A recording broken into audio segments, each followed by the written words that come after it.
Welcome to the series where I will be teaching you how to start your own robotics team. Please remember that this is based on a combination of my own experiences along with online research.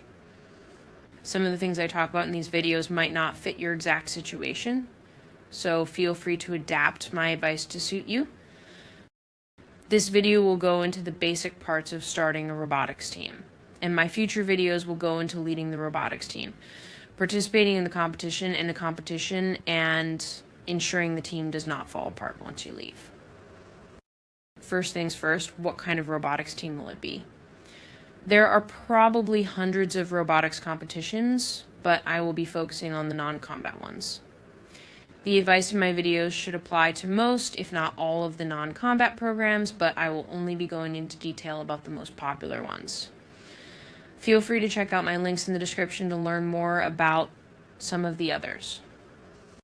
In my experience, there are three main non-combat robotics programs: FIRST, VEX, and BEST. Let's start with FIRST, which stands for Inspiration and Recognition in Science and Technology. There are three main programs within FIRST: First LEGO Lead, or FLL, the First Tech Challenge, or FTC, and the First Robotics Competition, or FRC. Expected registration costs for FLL, FTC, and FRC range from about $200 to upwards of $9,000. They are for grades pre to 12. The next is VEX, and there are 5 different programs within it: VEX Go, VEX IQ, VEX Robotics Competition, VEX AI, and VEX U. For all VEX programs, the cost varies a lot depending on what region you're competing in, but it is usually $0 to $100. They are for grades 3 to 12, however they have some kits and programs for students as young as kindergarten. Finally, there is BEST Robotics, which stands for Boosting Engineering, Science and Technology. BEST has free registration, and they provide you with the materials to build your robot. BEST is for grades 6 to 12. You'll want to choose the competition for your grade level and the amount of money you'll be able to raise. Keep in mind that the prices here are only the registration fees, and you will also need money for tools, to buy food for the team, and depending on the competition, you'll also need to pay for materials. Once you've decided on the competition that seems to fit best, you need to do research, take extensive notes on everything you'll need, and start making a calendar to keep yourself organized. Now we're going to go into the general needs of most robotics teams. Keep in mind that this is not the same for all competitions. Like with FLL, you won't need tools for cutting wood or metal.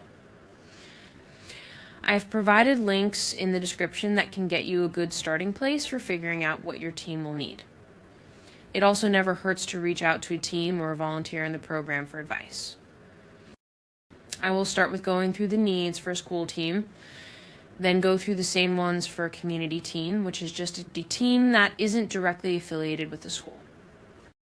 First of all, as a school team, you will likely need a teacher sponsor.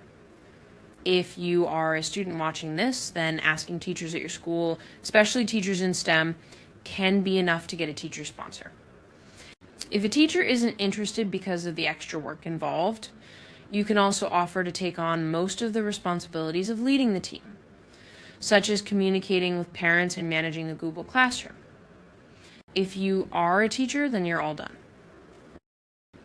This is the point where you need to get all your paperwork filled out, get registered with the robotics program you've chosen, and talk to your school to see if there's anything you'll need to do to become an official teen club. Next, you need some kind of workspace. All you need out of a workspace is enough room for your team members, a flat surface to work on, and ideally an outlet. You can ask your school if there are any open rooms you can use, or see about using the classroom of your teacher sponsor. You can ask companies to sponsor you by giving you a space to use, but if it's not very close, transporting all team members there can be a big time waste. You then need actual team members. You can ask your friends or post flyers, but the best way to get new team members is to advertise to parents. See if you can get your flyer posted on your school's newsletter or on your school website. Make sure you have an easy way for both parents and students to contact you with questions. Now onto the community team. First, you are not an adult. You need to find an adult to help sponsor your team. A parent, aunt, uncle, family friend, or mentor could work. If you are already an adult, then you're all set. Next, the workspace. Finding a workspace as a community team can be more difficult. Reach out to companies, especially those you have a connection to see if they have extra space your team can use. Third, getting team members. You can ask your friends to join and spread the word to any parents you know. Once you have some members, you can ask them to post flyers at their schools and spread the news by word of mouth. For both school and community team, the tools and materials are very similar. Let's start with tools. These get expensive really fast. For non-Lego based competitions, a drill and a hacksaw are two of the most useful things to get. This is where I would definitely message a more experienced team within your program, as the tools needed varies a lot. Best Robotics provides you with materials, but for most other competitions, you will need to buy the materials yourself. Make sure you triple check what you're allowed to use.